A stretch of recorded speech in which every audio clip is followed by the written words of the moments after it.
ان اللہ یغفر الذنوب جمیعا، درست ہے آپ کے گناہ زیادہ ہیں لیکن میں غفور ہوں، میں آپ کے تمام گناہ معاف کر دوں گا۔ آپ نے 70 سال نافرمانی کی ہے، معصیت کی ہے، میری نعمتوں کو نہیں دیکھا، تو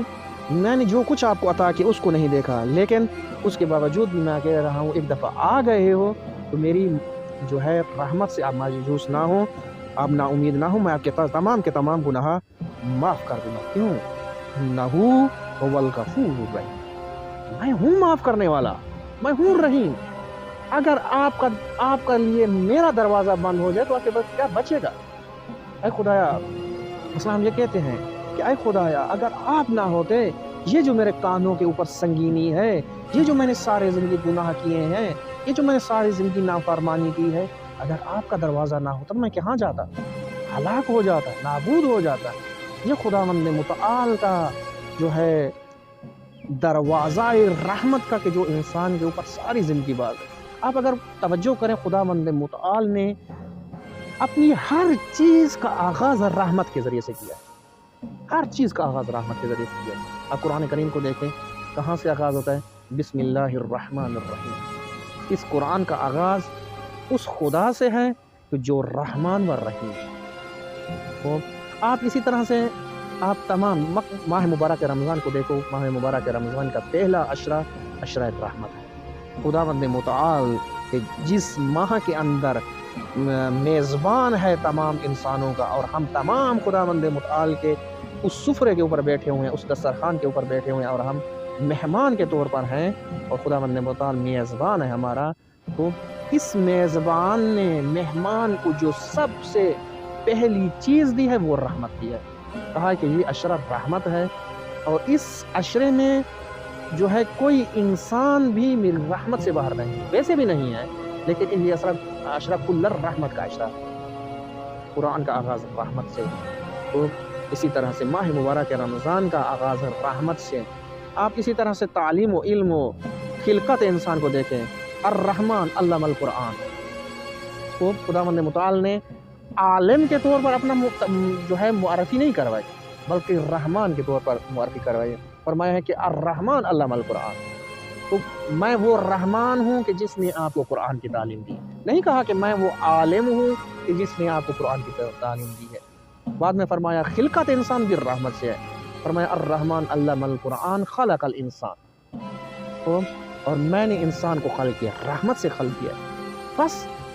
رحمت خدا کی وسعت انسان کے تصور سے باہر ہے، لہٰذا یہ کوئی انسان نہیں کہہ سکتا کہ میں نے بہت گناہ کیے ہیں، اب تو میرے لیے دروازہ بند ہو گیا ہے، میں نے بہت دفعہ توبہ کی ہے، توڑی ہے، میرے لیے رحمت کا دروازہ۔ نہ، ایسی بات نہیں ہے، جب تک آثار موت انسان کے اوپر نہیں آتے، کیونکہ روایات میں ہے کہ جب انسان کے اوپر آثار موت آ جائیں اس وقت انسان کا پروندہ، انسان کی فائل بند ہو جاتی ہے۔ وہ وقت توبہ کا نہیں ہے، کیونکہ فائل بند ہو گئی ہے، ٹائم ختم ہو گیا، پیریڈ ختم ہو گیا، وہ اب نہیں۔ لیکن جب تک آثار موت انسان کے اوپر نہیں آتے، اس میں انسان کے لیے رحمت خدا کا دروازہ کھلا ہے، اور انسان کو نا امید نہیں ہونا، اور انسان اس وقت تک توبہ کر سکتا ہے۔ اور ایسے ہمارے پاس ہزاروں واقعات ہیں اور ہزاروں مثالیں ہیں کہ جو ایک لہجے میں تو جو ہے مجرم سے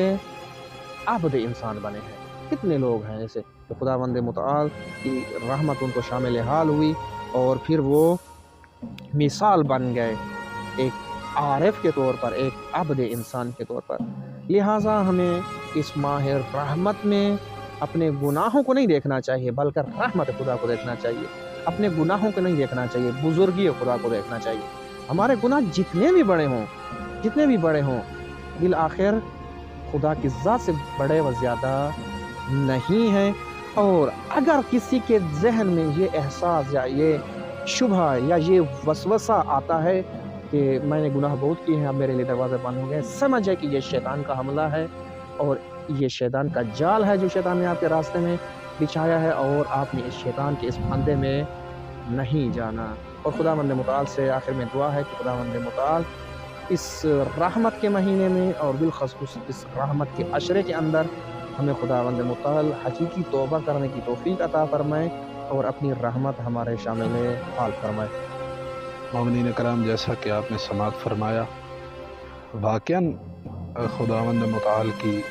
جو رحمت ہے اس کی کوئی محدودیت نہیں ہے۔ کئی واقعات ہم نے اس طرح کے سنے، اور ہر انسان پر ایک ایسا وقت آتا ہے کہ خداوند متعال کی ذات اس کو وہ دروازے کھول کے دکھاتی ہے، اور انسان کے سامنے ہوتا ہے بالکل کہ انسان اگر چاہے تو اس چیز سے عبرت لے اور سنبھل جائے۔